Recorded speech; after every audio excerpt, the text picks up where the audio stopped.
Yo, Alex, did you know they actually have a they have a candy named after you? Actually, did you know that?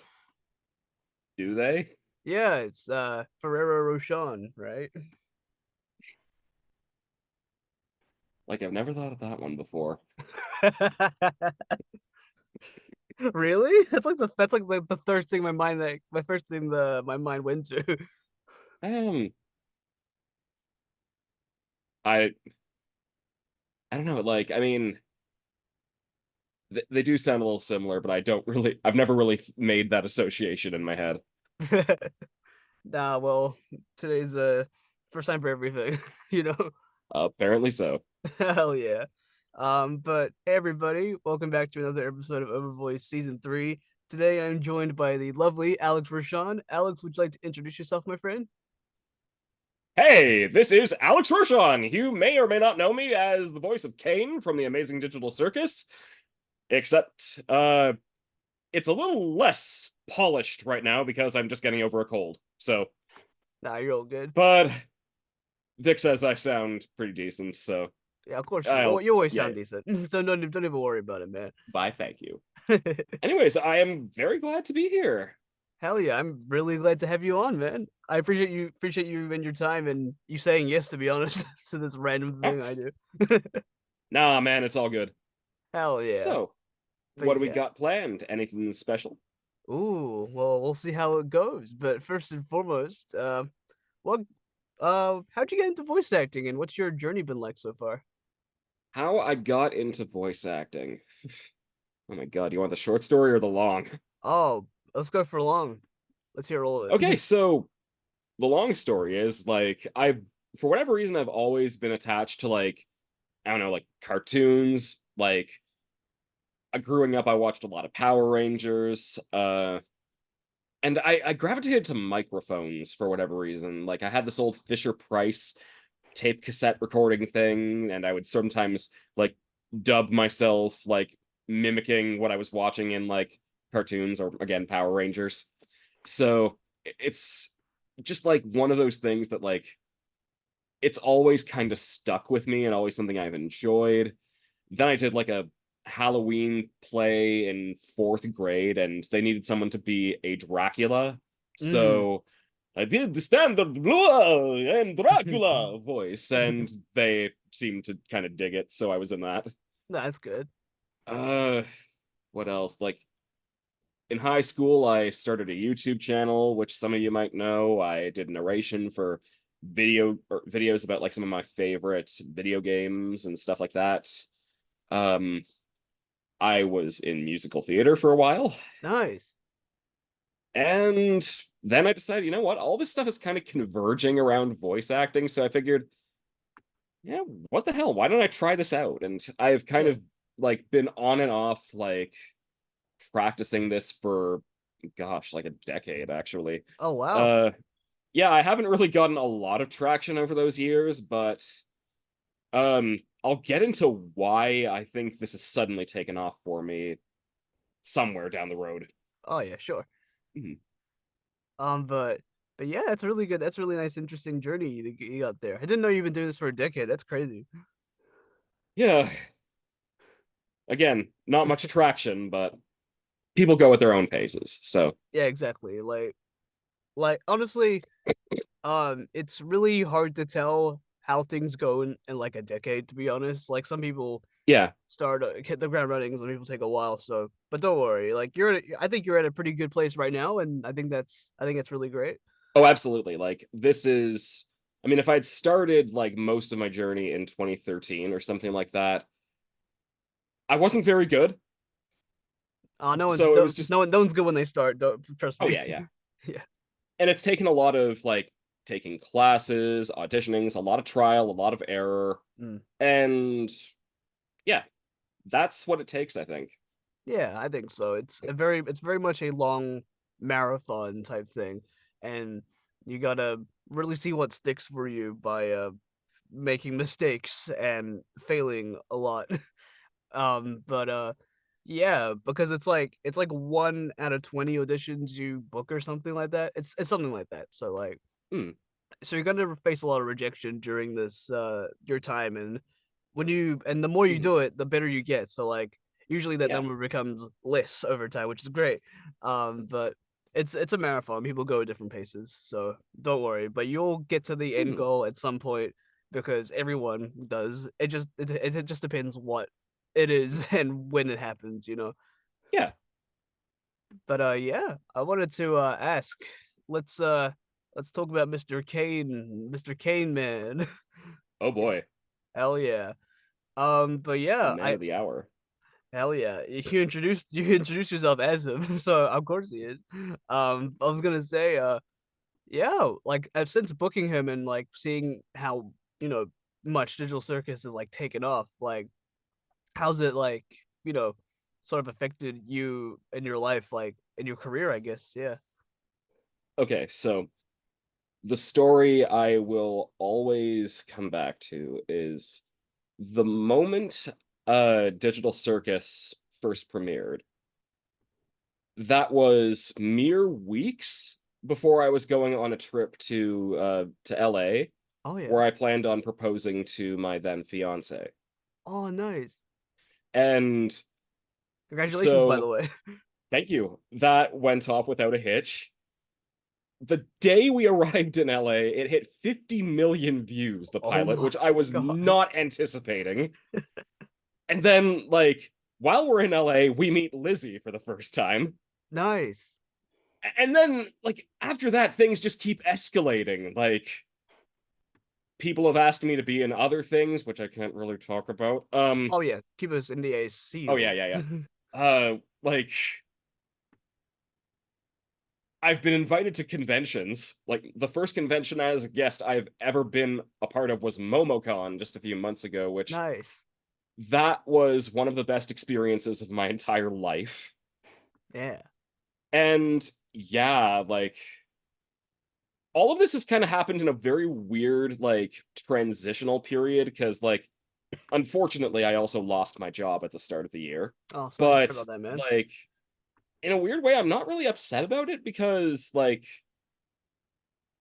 I think, like, all the stuff that's happened with Caine has been maybe not, like, super lucrative, but I've been making money from it. Yeah. It's like it's been And keeping you afloat, I guess, which is good. yeah, so just I got to keep going at it, keep putting myself out there, and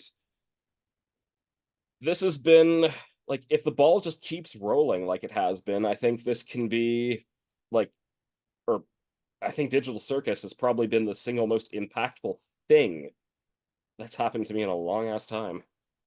Yeah, the views speak for themselves, and also the what you call it the I don't know what the genre is, but there's so many like fan videos of Digital Circus on YouTube. I forget what it's Mhm. called, but Well, yeah, there's fan music videos, fan animations, yeah. stuff But like that. but The fandom is there's like a specific genre, right? Of Digital Circus stuff that's out there, which is interesting, uh, because like I don't know, it makes it more kiddish, if that makes sense. Well, to be fair, it kind of looks that way, but it's weird. It's interesting. It's very interesting. I don't quite understand it, but it's very interesting. Yeah. are you talking about like the content farm stuff or Yeah, that's the one. Content farms. uh Yeah, that's yeah, that's I mean at the same time it's like it's kiddish, yet at the same time, there's a lot of like weird stuff that goes into that, and it's oh like, yeah, I've seen a yeah. little bit here and there, but like damn. But it's at a weird, like, it's a weird kind of thing where Goose just wanted to make something that's like very colorful with sort of very 90s early CGI character designs, and that's really Yeah. gravitated to a lot of people aesthetically, Yeah. and for better or for worse. But at the same time, it is still its own thing, and Mm. I think episode 2 really showed that with just how deep it was going to go with the existential Oh yeah. themes. Yeah, you guys did really great for episode 2 and episode 1. So, Hmm, props to you and the team. But thank you. you met Lizzie when you went to LA.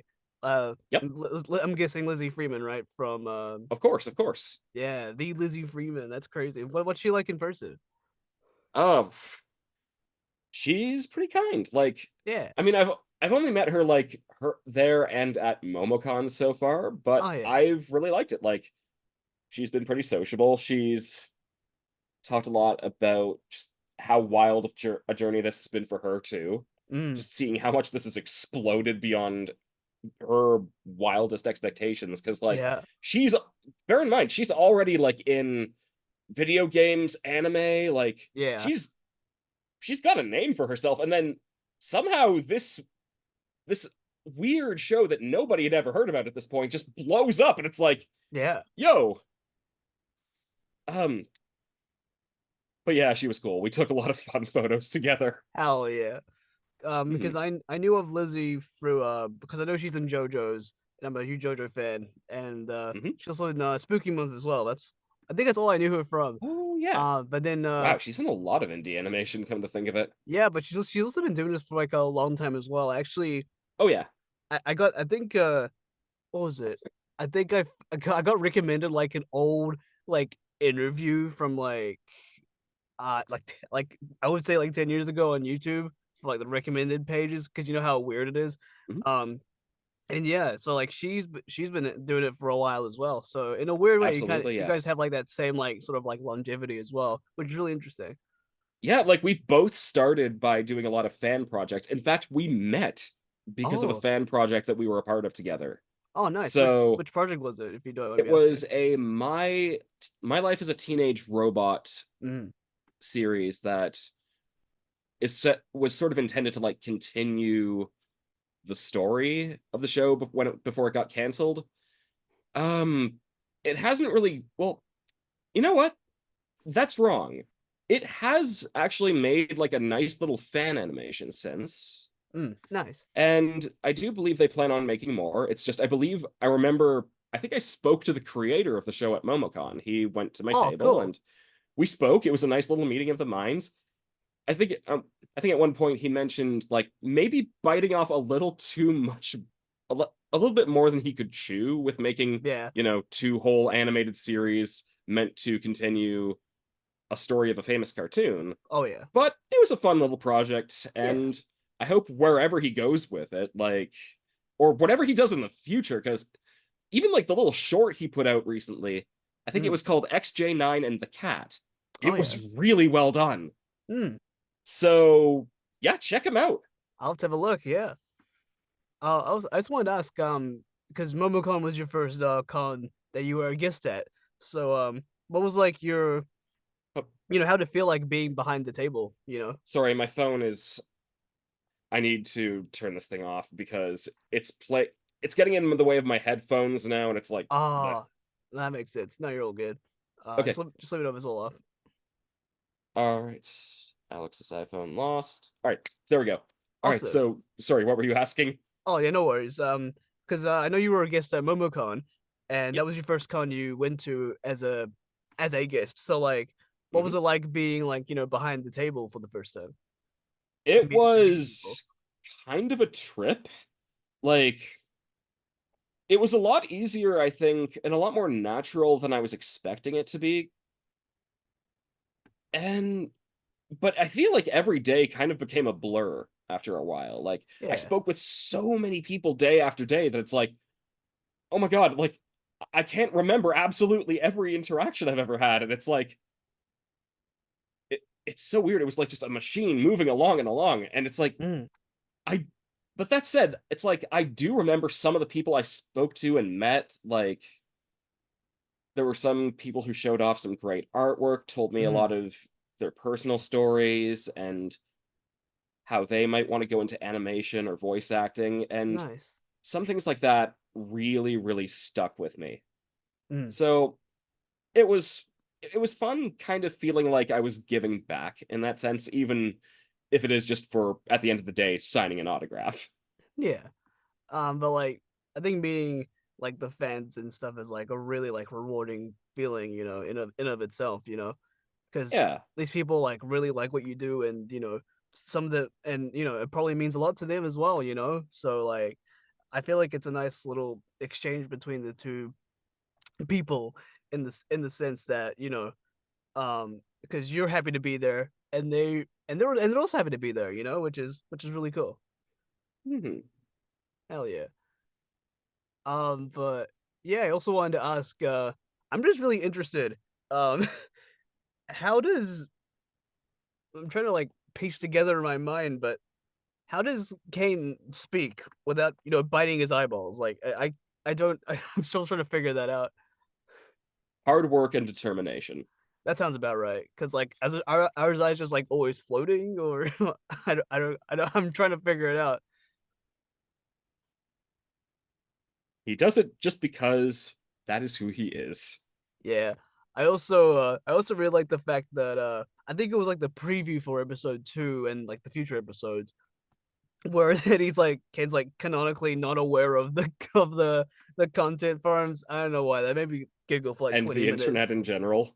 Yeah, that made me giggle for like 20 minutes. I'm not gonna lie. 'Cause it's just like the cut music, it's just the eyes like looking like psychedelic as hell. I don't know why. That just made me real laugh a lot. But Like, yeah. that's one of my favorite line deliveries I've ever done as Caine too. Like, it was I think in my head I was kind of like doing that one fish TV narrator from SpongeBob. Oh, yep. Yeah, that's right. The realistic looking fish, right? Yeah, yeah, the realistic fish. Yeah. I see it. I hear it now. And now that you mention it, yeah. You know what? There was back I don't know if this channel is still up, but there was like this news channel on TikTok, but it was a fish from SpongeBob, but it would actually tell like real life news. And like that's how Oh, I got my news for like the longest time. And then I realized it was AI. I was like, oh man, damn it. I was like, damn. I thought if it was like a person doing that, I'd watch that all mhm. day. That's how I'd get most of my news. But now it's whatever happens now.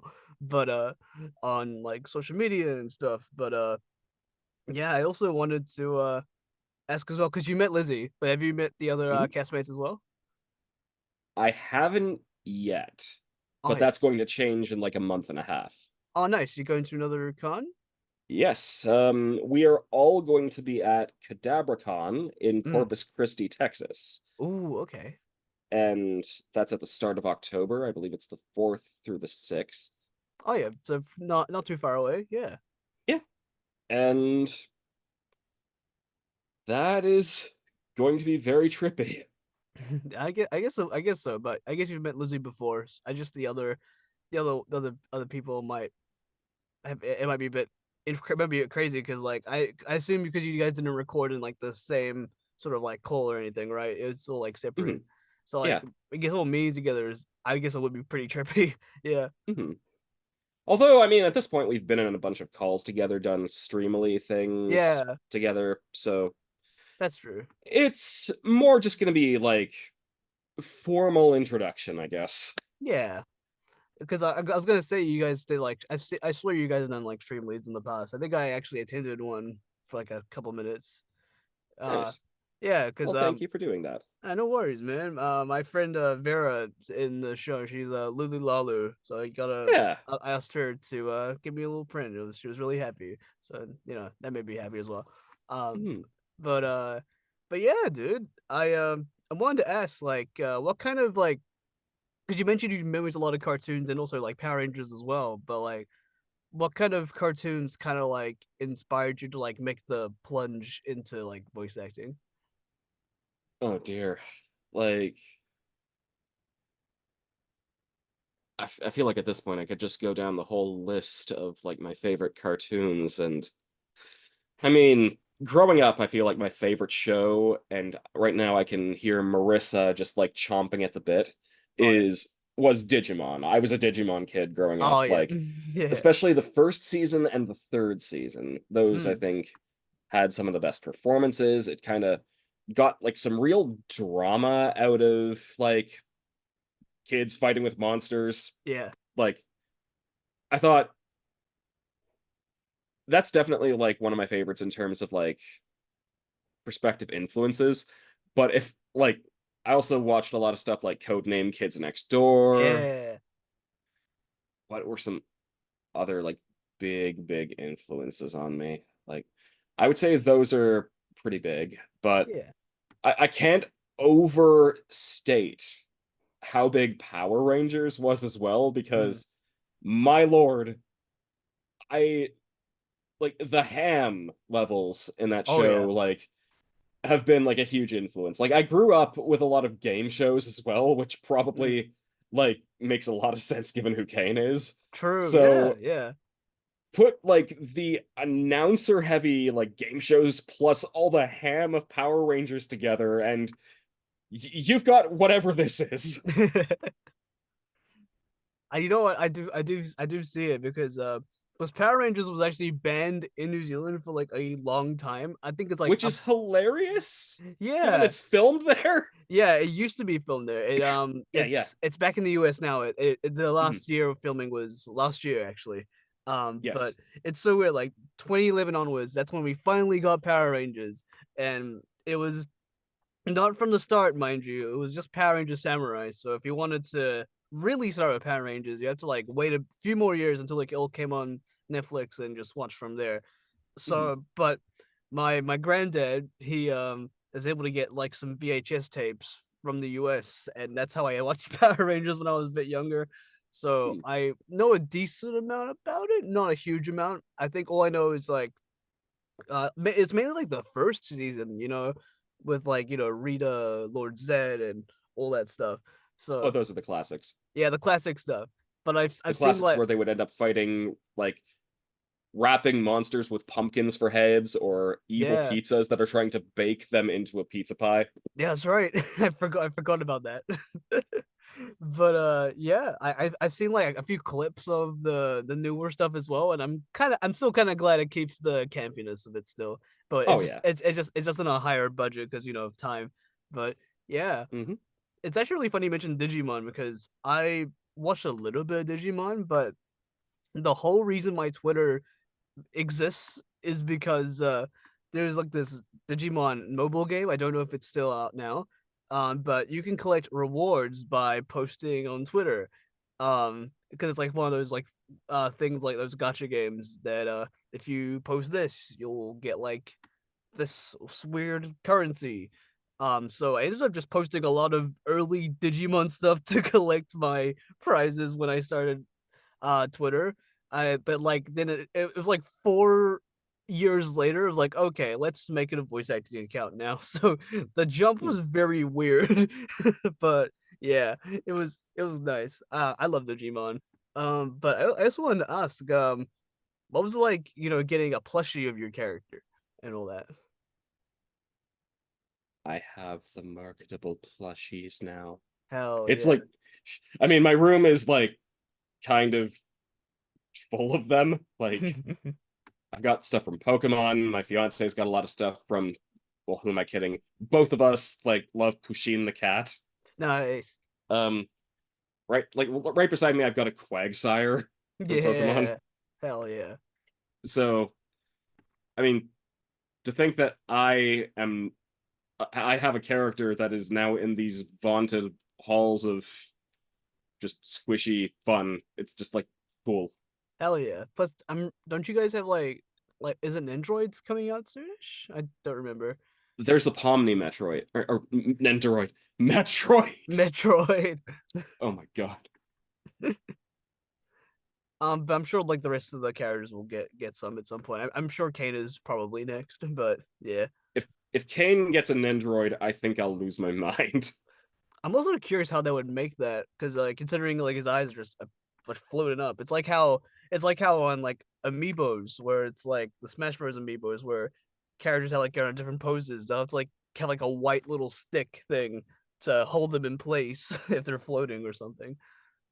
People get super creative, especially if like the plushies for Digital Circus are any indication, because they made Gangle and Zooble plushies.